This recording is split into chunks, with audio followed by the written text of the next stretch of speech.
इस देश की अर्थव्यवस्था को संभालने के लिए हमने तो अपनी जान हथेली पर रख ली थी और आपने मेरे खिलाफ ही कानून बना के तैयार कर दिया। ये वो ट्रक ड्राइवर्स है हमारे पीछे, आप देख सकते हो, ये हाईवे है। कैमरामैन से कहूंगा दिखाइए, कश्मीर से लेके कन्याकुमारी तक का नेशनल हाईवे है और मेरे पीछे ड्राइवरों की संख्या आप देख सकते हो, ट्रकों की संख्या आप देख सकते हो। मैं इन लोगों के बीच पहुंचा हूं क्योंकि पिछले हफ्ते की बात है, इस देश के गृह मंत्री अमित शाह ने पार्लियामेंट में खड़े होकर कहा और ऐसे कानून को बनाकर तैयार किया और इन ड्राइवरों पे थोपने का काम किया।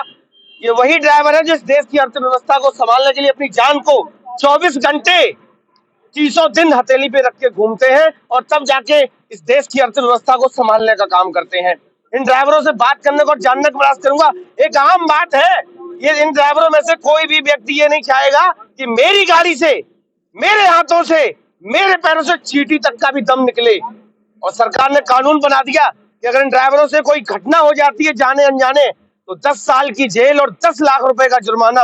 अब सोचने वाली बात है, इनके पहनावे को आप देखिए, इनके खान पान को आप देखिए, इस सर्दी में ठिठुरते हैं और तब जाके इस देश की अर्थव्यवस्था को बचा पाते हैं। अगर इनके पास 10 लाख रुपए देने को होते तो ये 10,000 रुपए में गाड़ी नहीं चलाते। अब इन लोगों से बात करने को और जानने का प्रयास करता हूं। आप सोचिए, अगर छोटी सी घटना हो जाए तो जाके अगर पब्लिक ये रुक जाए और पब्लिक क्या इनकी हालत करेगी, और करती भी है, आंखों देखा हाल है। कहां से हो और कहां जाते हो और कहां से कहां गाड़ियां चलाते हो? हम भीलवाड़ा से है जी।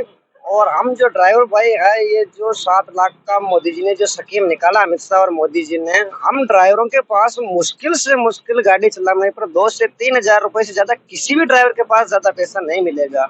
अगर उनको लगता है कि कोई ड्राइवर जानबूझ के जो गलती कर रहा है तो वो खुद एक बार किसी गाड़ी में एक चक्कर का सफर करके देख के तो उन्हें पता चल जाएगा कि बाइक वाला गलत चल रहा है या 4 व्हीलर वाला गलत चल रहा है या आम आदमी गलत चल रहा है या गाड़ी वाला गलत चल रहा है। कोई ड्राइवर जानबूझ के किसी को क्षति नहीं पहुंचाना चाहता है, लेकिन ये बाइक वाले, छोटे वाहन वाले मानते ही नहीं है। देखते गुस्सा देते हैं कहीं से। बड़े वाहन को उनको पता है, वो तो ये सोचते हैं कि जैसे अपने ब्रेक लगता है इससे बड़ी गाड़ी में ब्रेक लगता है, मानते हैं नहीं।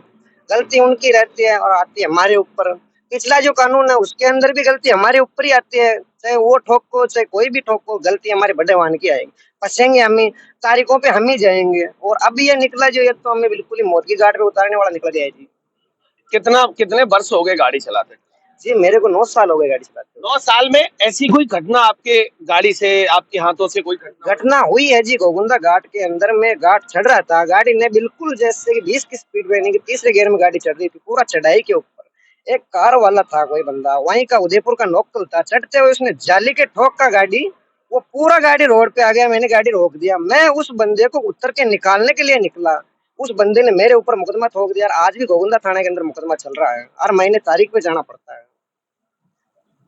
नाजायज, जबकि उसकी हेल्प करने के लिए गया। तो कोई भी ड्राइवर अगर कोई एक्सीडेंट होएगा और उससे निकालने जाएगा तो पब्लिक ही मार देगी उसे, तो पब्लिक नहीं छोड़ेगी। अगर ये करने ही चाहते हैं तो वहाँ सत्ता ही नहीं है पब्लिक का भी, कोई हमारे लिए रीजन निकालो, कोई पब्लिक हमें नहीं मारे। ये तो कोई जिस व्यक्ति ने इन ड्राइवरों के खिलाफ कानून बनाया है, उस व्यक्ति का लड़का बीसीसीआई में सचिव बना बैठा है। वो कौन सा मापदंड है आप सोचिए।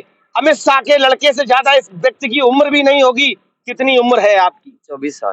और अमित शाह का लड़का शायद 24 से ज्यादा का होगा, जो बीसीसीआई में सचिव बना बैठा है। सिर्फ उसके पिता गृह मंत्री। इसलिए क्या आवश्यकता है आपको गाड़ी चलाने की? पहले ये बताइए। घर को चलाने के लिए तो चलाना पड़ता है सर। अगर आपके पिताजी विधायक हो जाते फिर क्या करते? अभी आपके पिताजी विधायक होते तो कौन चला रहा, घर पे रहते। पढ़ाई लिखाई करते हैं, ये क्यों करते हैं इतना गंदा काम? इसमें तो हमारा परिवार पालने के लिए चला रहे हैं, कोई शौक से तो कोई बंदा गाड़ी चलाता है नहीं जी।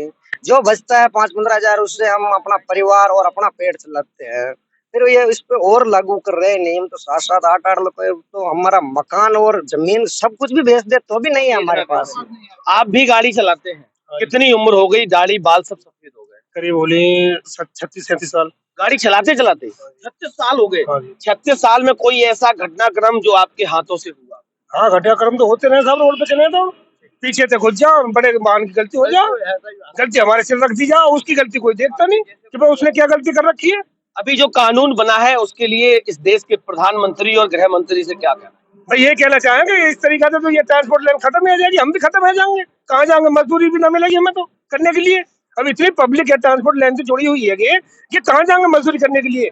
क्यों हर आदमी काम धंधा छोड़ देगा? 10-10 लाख रुपया कहाँ से देंगे? कहाँ से 10 साल की सजा भुगतेंगे? हम तो बूढ़े मर के निकलेंगे वहां से भीतर से, हम जिंदे नहीं आ रहे। साल से चला रहे हो गाड़ी, आपके पास 5 लाख रुपए की अभी तक आपने रकम टिकट ही किया क्या गाड़ी से? किराए पर रह रहे हैं आप तक। नहीं किया है ना, तो वही बात है, हम परेशान है तभी तो इधर आके मतलब गाड़ी चला रहे हैं। कितना समय हो गया? हमारे को हो गया आज 9 साल मेरे को गाड़ी चलाते हो गया।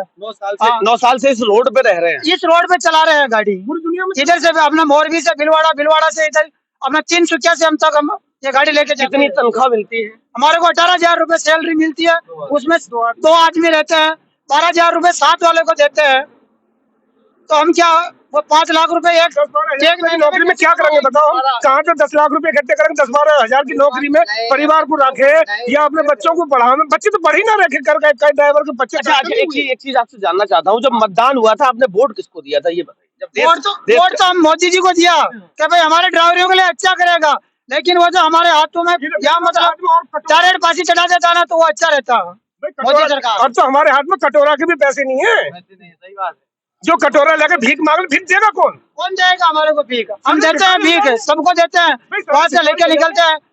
हमारे को एडवांस होता है 80-80 हजार रुपए, उसमें डीजल डलवा के बाकी के पैसे को वहाँ पुलिस मिल गया, वहाँ आरटीओ मिल गया, वहाँ कोई मिल गया।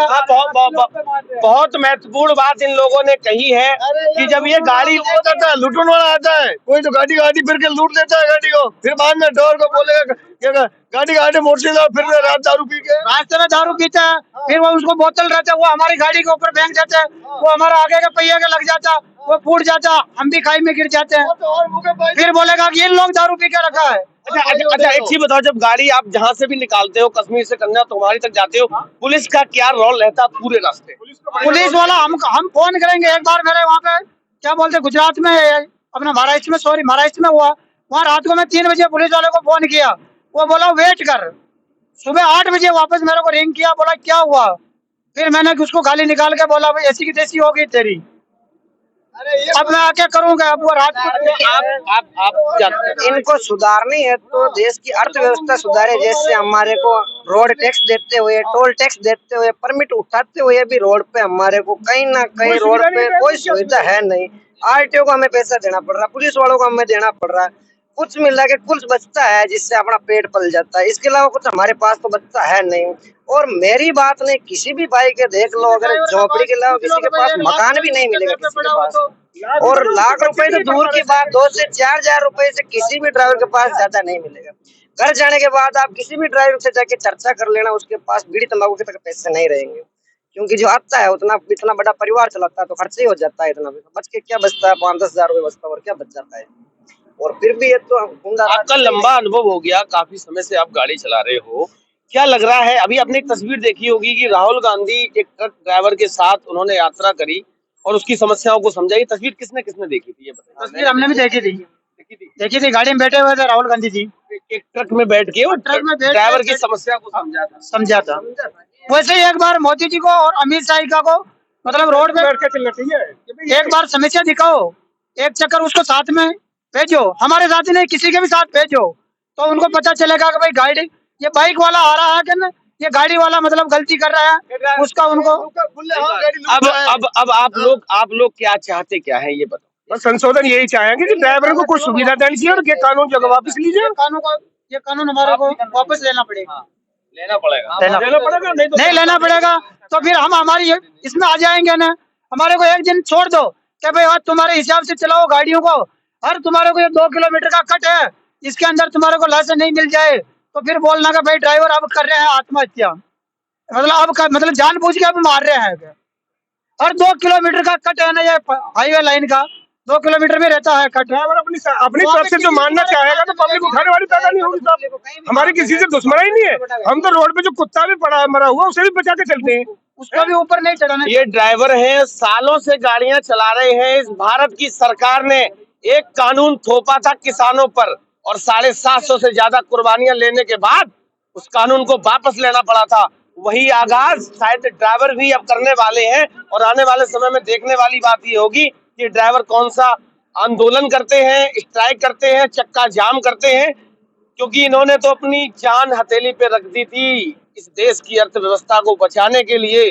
और इस भारत की सरकार क्या ने काम चल रहा है? इनकी मोदी जी गर्दन को किसी को पकड़ के रख लिया है। तो लगातार मेरे साथ बने रहिए। मैं पिछले कई दिनों से प्रयास कर रहा था उस कानून के खिलाफ बात करने के लिए ड्राइवरों से। आज इतना अच्छा सुनहरा मौका है। कश्मीर से लेकर कन्याकुमारी तक का हाईवे है। और सबसे बड़ी बात यह है, आप देखिए, अगर इनको छोड़ दिया जाए तो यह सारे के सारे युवा खड़े हुए हैं। इस देश को कभी सोने की चिड़िया कहा जाता था, आज अगर बेरोजगारी का घोंसला कहा जाए तो कम नहीं होगा। तो लगातार मेरे साथ बने रहिए। अगर आपको लगता है कि वास्तविकता मुद्दे की बात करता हूं तो मेरा समर्थन कर देना। तब तक के लिए नमस्कार।